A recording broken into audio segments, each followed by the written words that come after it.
Hi, this is Chris Smith with Local Joe's. At Local Joe's, we help local business.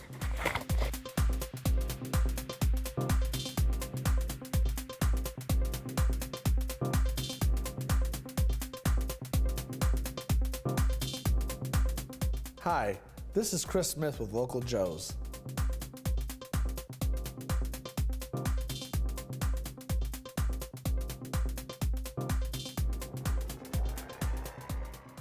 This is City Pulse Newsmakers, a weekly look at the issues and the people behind them in Greater Lansing. Brought to you by City Pulse, Lansing's weekly alternative newspaper. And now, here's your host, City Pulse publisher, Burl Schwartz. Good morning. Now that we've closed one chapter on the Stuart Dunnings affair, what does this mean in the long run for the prosecutor's office? That's one of the topics we want to discuss today with our guest, who is the interim Ingham County prosecutor, the former leader, Democratic leader of the state Senate, and very likely the future Democratic candidate for governor of Michigan, Gretchen Whitmer. Welcome to the show. Are you going to announce today, John? Wait, let me announce you first. And Mickey Hurton, who's associate publisher of City Pulse and is bi-weekly columnist with us. All right, well, before we hit some of the hard topics, I want to say that I got a phone call from you a Saturday night, and you said your alarm's going off, and it turned out it was the alarm next to City Pulse. But what I learned from that is you must be taking this job fairly seriously because you were riding around with the police. Oh, I was, and voluntarily. First time. No, one of the things that I thought, to get into this job and to really understand, I want to experience as much as I possibly can. And so when meeting with Chief Yankowski, he suggested a ride-along. I thought it was a great idea, and so I availed myself of it 4 days in. Right. We started at 6 p.m., and we were on the road until 3 o'clock in the morning. It was the night after the Dallas shooting, so as you can imagine, there was a lot of intensity riding around with the police force. It also happened to be hip-hop night at Common Ground. It was fortunately a very safe night, and it was so impressive to see Sergeant Hewitt, with whom I rode, and his team get together before we went out and to talk about what success is a safe night for everyone. And I thought, it was really very impressive. I've never seen anything like that before, and I thought it was important to do that. One of the most interesting thing was we got a call from a woman who had a domestic encounter with her husband. He was out. She was concerned that he might be a danger to others and that he had a number of weapons in the car. When we pulled him over, there was an AK-47, there was an AR-15, there were 2 handguns, 3 knives, nunchucks, and brass knuckles. And that was, he's an Iraq war vet, Purple Heart. This is Shades of Dallas. amazing to see that, and very cooperative. There was no incident, when we did catch up with him, but it was just to see the magnitude of what the police force deals with. I was shocked. I don't think they see that frequently, but it was not, unusual either. And so it was really, it was a good education for me. You can live in this community your whole life, and there's a whole side to it that you're fortunate enough not to see regularly. Well, we're going to get into the Stuart Dunnings topic. I don't want that to be our entire show, but I know Mickey has asked some hard questions in a couple of columns he's written, so I want to turn this part of it over to you. Well, it was just the assumption on the part of a lot of people that Stuart Dunnings couldn't proceed with these hundreds of cases, at least what they claim to be hundreds of cases, and it's so secretly. And of course you have the big hangout there is that the sheriff indicates that there'd been all kinds of chatter about this and nothing pursued. And just the sense among many people that even with the sentence, which was perceived to be relatively light, considering he could have gone away for 26 and a half years, that something is untoward here, that people either knew, they're looking to keep it quiet, downplay it, and that Dunnings essentially is getting a deal that other people might not have gotten. And you're closer to it now. You're coming in after the fact, but are we way off base on this? No, I have a lot of questions too, Mickey, and I think it's important that we ask those questions. We deserve answers. We deserve to know that the people who are supposedly serving us are actually serving us and no one else. I will tell you that the chatter, that was stated that was happening at the jail was not happening at the courthouse or in the prosecutor's office. I talked to everyone who works in the prosecutor's office. That's over 60 people I sat down and talked to. I talked to every judge on the bench throughout Ingham County. I spoke with all the chiefs of law enforcement throughout the county. I mean, and a number of people from the defense bar, because I wanted to make sure people didn't think I was neglecting that side of the equation, right? So I think people were absolutely stunned by the revelations. I was, and I've been a office holder for 14 of the many years that Mr. Dunnings was the prosecutor. I mean, it was a stunner. It's interesting. I was having lunch today with Tom Cochran, Representative Cochran, and we were talking about it. And we were talking about this exact subject. And I said, well, Tom, think about it. Does your staff know if you're actually attending meetings that you're not in your office for? Do they ever check up on you and ask if you went to them? Do they ever press you when they're not sure where you are? He's like, no, they would, they wouldn't do that. I'm elected. The people put me in that job, and that's who the boss is. And so, and you know what the difference is to me, though, and that's a good point. Except the activity he's engaging in is a criminal activity in criminal settings, and it's not like Tom books and goes to a meeting or goes to the shopping mall or is out with some buddies. It's just engaging in that illicit criminal behavior. It would seem that something would float up, and again, back to the sheriff's department claim that they heard. So but you've looked at it, so you're I have, and I'm confident in the report that I put out, but I still have a lot of questions too. When I sat down with the Attorney General's office, it was one of my first calls upon getting appointed, and I think the Attorney General himself was surprised that I was on the horn to him, but I wanted to know, what am I walking into here? What do I need to know? Are there cases that I need to be concerned about? And he said, well, set up an appointment. I went in, and met with 4 of his top lawyers, and they said, we can't talk to you because of the gag order. Now, that doesn't help me at all. And I am coming into law enforcement, so would that even apply to a conversation between us? I've got a lot of questions too. This allegation that there were hundreds of times over a period of 5 years and that the hotline was overwhelmed with calls. But then you have this plea, and it just makes you wonder, how accurate were those initial press statements, or did the case fall apart? I just don't know. I've got a lot of questions too, and I can't answer them because of this gag order. I still haven't figured out where that comes from. Who did this gag order? Gag orders just don't happen. They're legal orders promulgated by a judge, right? Right, and the only thing I could find was that the judge who's from Jackson had a protection order over some discovery matters.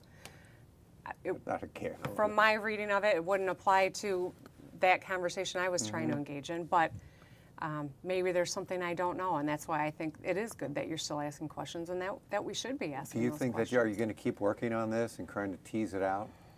Well, or just sort of moving on? My concern was, did any of these allegations of this conduct, and now the conduct that he has pled to, did it impact decisions that were made in the execution of our duties? And I concluded, there were a few cases that came to light that we have recused ourselves from. I talked to Judge Boyd. He mentioned something. I looked into that, and we've made sure that was already a part of the investigation, and it was. But I don't believe that there was anything, that there was undue pressure on any of the, prosecuting attorneys. They are an ethical, hardworking group of people who work well over that 40 hours a week, and they are overwhelmed by their caseloads.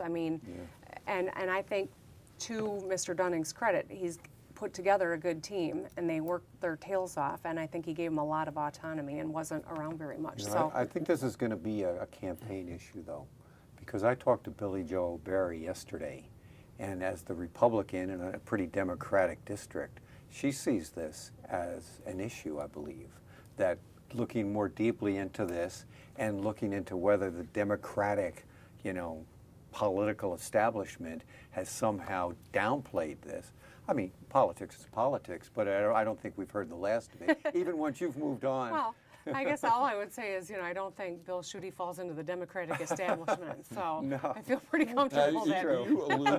You alluded. Contrary. I mean, the opposite of that, Yes, actually. I know. You alluded to something you did find, though, that he was sort of an absentee prosecutor. How did that come up, and how big a problem was that? The nature of this job is when you're an active prosecutor and you can serve on a lot of different committees, whether it's through PAM or other organizations. I'm out of the office a lot doing meetings. I spent my morning yesterday in Mason talking about public school safety going into the fall and the new school year. I mean, there are a lot of meetings, and so I think the nature of that, people make the assumption that your absentee is because you're on doing something official. In his case, was he absentee or was he actually doing something? Well, I've never been asked to take attendance at any of these meetings. No, you know what I mean? Like, I I'm don't asking know. you. Oh, so you don't know from your investigation whether he was really working or whether. I don't know. I can't speak to that. Okay. But what I can speak to is that he was not in the office a lot. Right. And when he was not engaged on a personal level with folks. I think many people worked there for many years and they didn't feel that there was a personal connection. And that's a legitimate leadership style. Not everyone knows who your family members are and what your kids' names are and your animals' names and that kind of thing. But he was detached when he was there. And so it came up in the case where I had a number of people say, I was never even sure if he knew my name. We were on the elevator and I worked here for 7 years and I didn't know if he knew what I did in the office, that kind of thing. So, And it's not a small office, though, is it? A couple hundred 60 people. That's 60. all? 60, yeah. Including staff and prosecutors. I mean, I think it's between 60 and 64, yeah. Yeah, you could probably at least know the people with the nodding. I'm trying. I think I'm You doing met pretty him? good, and I'm not the greatest with names, but I'm You've made them all wear name tags, haven't you? No, but I have sat down with every single person in their office space or Right. mine where they don't have privacy because of the configuration of the office. A lawyer who was an assistant prosecutor many years ago, but while Dunnings was there, has said to me yesterday, he's getting a bad deal. And that we don't know, of course, but he's facing 5 years. We don't know what the sentence will be, but he said if he weren't the prosecutor, he wouldn't be facing jail time. Should he be facing jail time?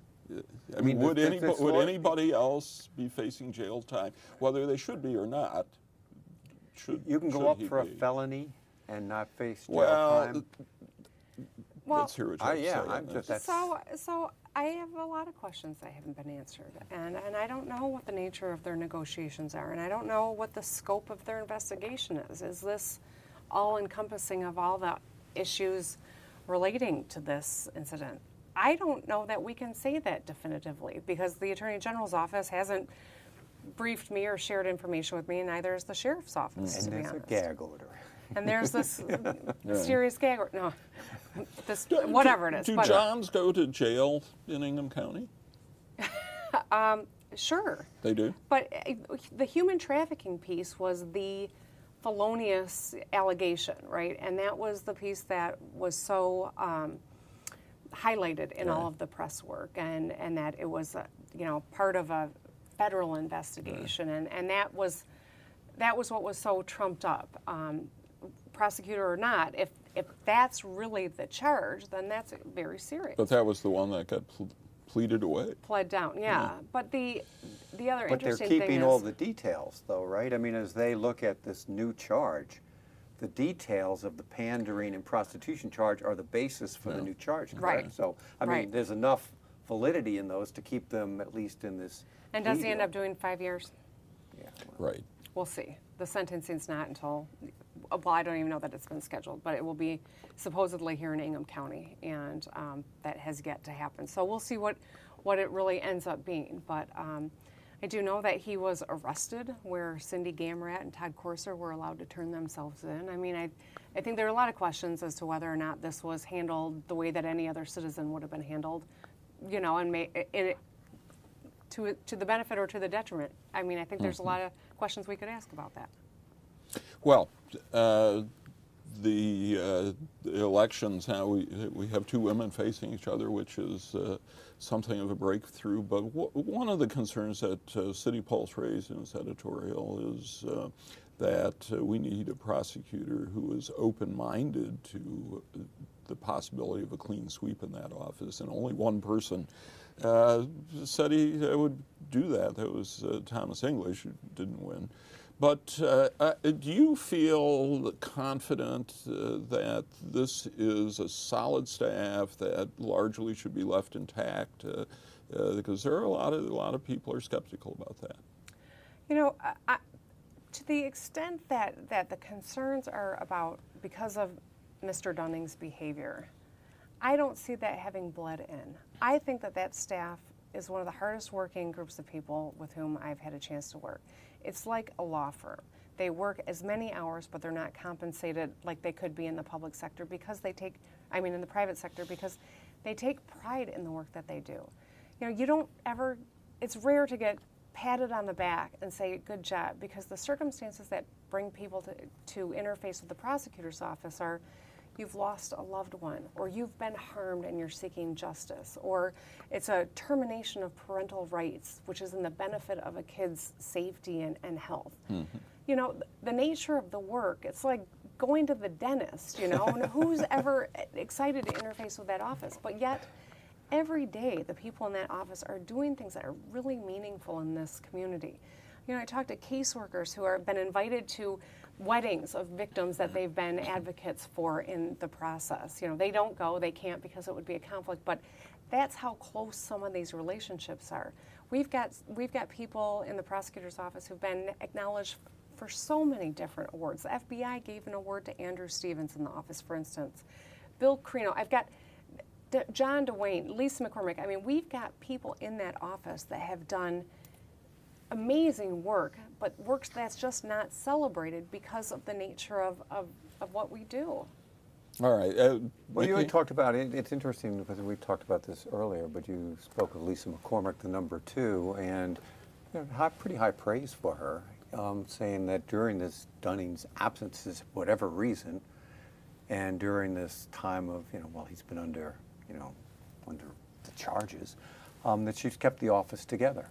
And that she's done, he felt, said pretty yeoman work doing that. And I thought that was an interesting observation because, I don't think you knew her before that, did you? No, I didn't know Lisa at all. I will say she's the first person in the office and the last one to leave every single day. And that if there's anyone who was whose professional reputation has been linked to Stewart's, it's hers. Right. And so I think that of all the people, of all the betrayal that people feel in that office, perhaps it's most acutely from her that, and also to see, the woman who worked her butt off to keep things together get implicitly blamed for some of the problems that have happened because of this man. Yeah. It's just wrong, and it's hurtful, and I feel like she does a really good job.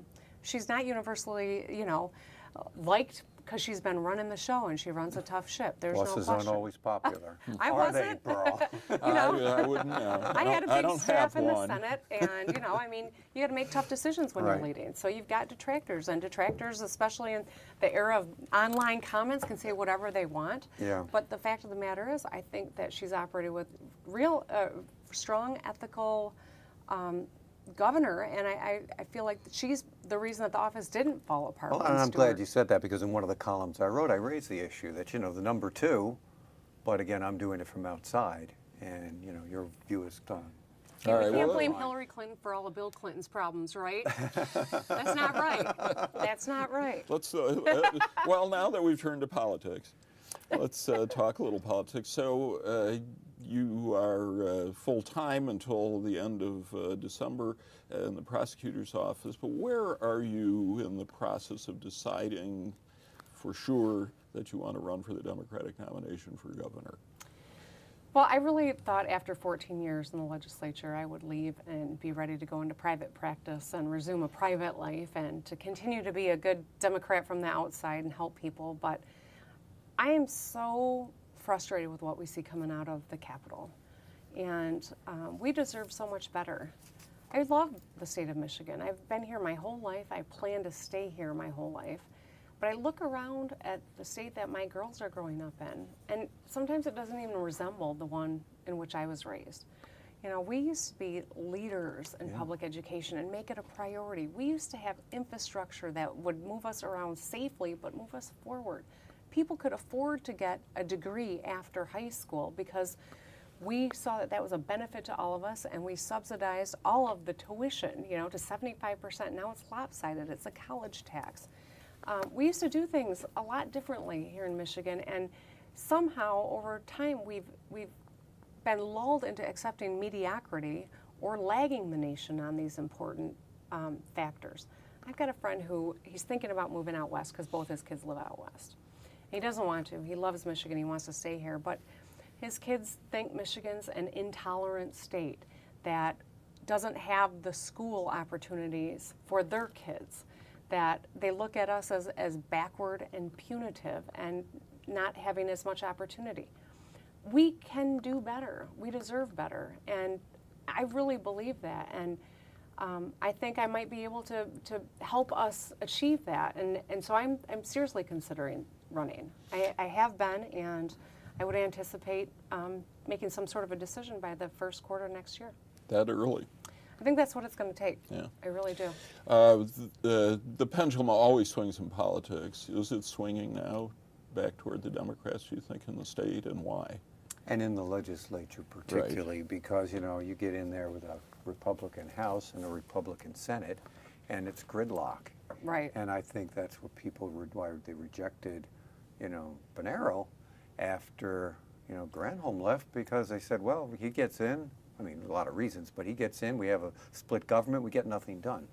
Of course, we get stuff done, but nobody likes it now. So. Well, I think the pendulum's swinging a bit. I will say, though, you know, the House Democrats have got a good opportunity this year to take back the House. They have to pick up 9 seats, which is no easy task, but they've done a great job recruiting, and I think that they are really in a good spot to do that. And the national stuff has an impact on that. And with Trump's numbers tanking, and we've seen, you know, what the recent poll is here in Michigan, he's down significantly.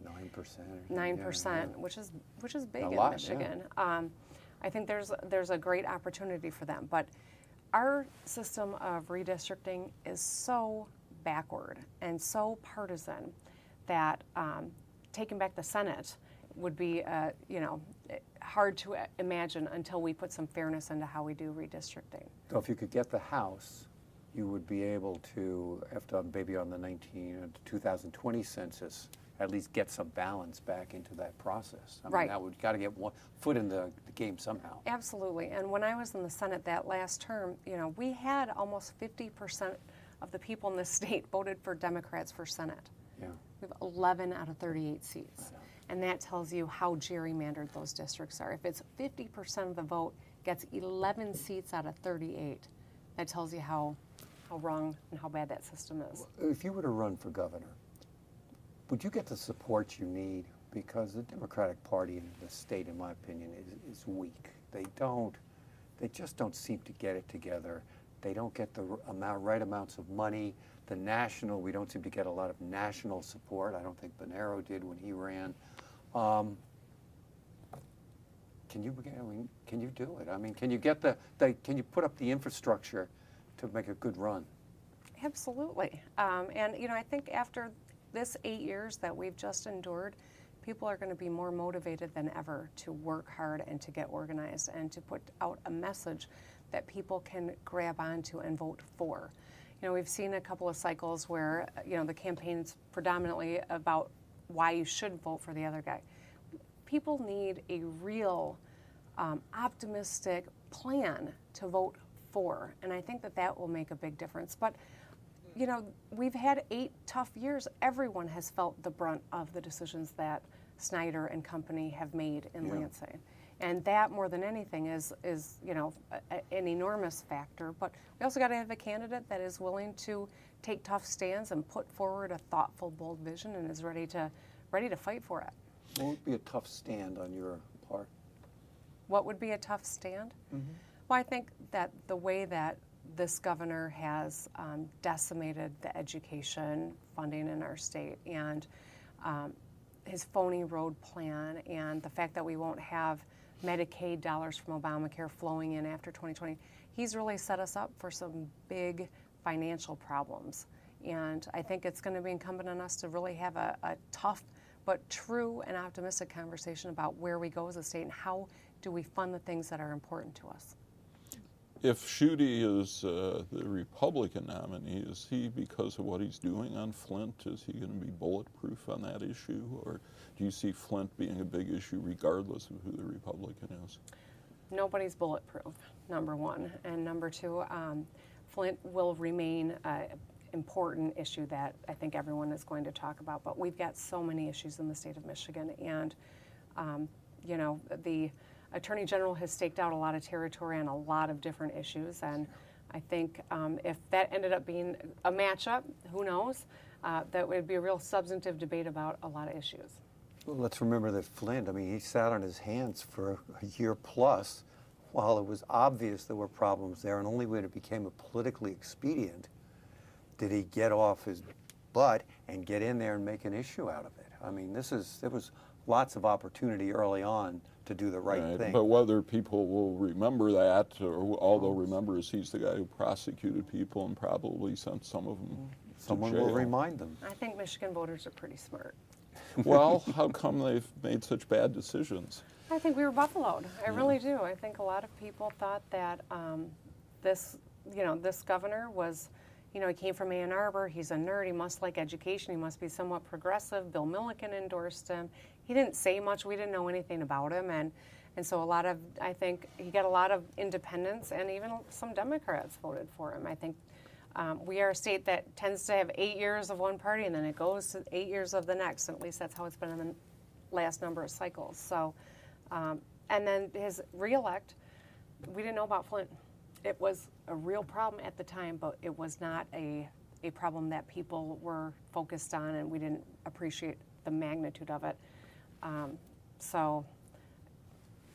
All right. Well, unfortunately, we're about out of time. It's great to have you here. I know you have a busy schedule, so it's very nice of you to take time. And you're not quite as busy, but I appreciate you being here too. Mickey's busy. I know Mickey's busy. Right. And before we go, I would like to just mention that City Pulse is sponsoring its first, we hope annual, but first ever LGBTQ Inclusion Awards. This is to honor gay and gay-friendly people in our community. That will happen on Friday, August 26th at Spiral Video Dance Bar. You can find a lot more about it at www.lansingcitypulse.com. Enjoy the rest of your weekend, and we'll see you back here next week.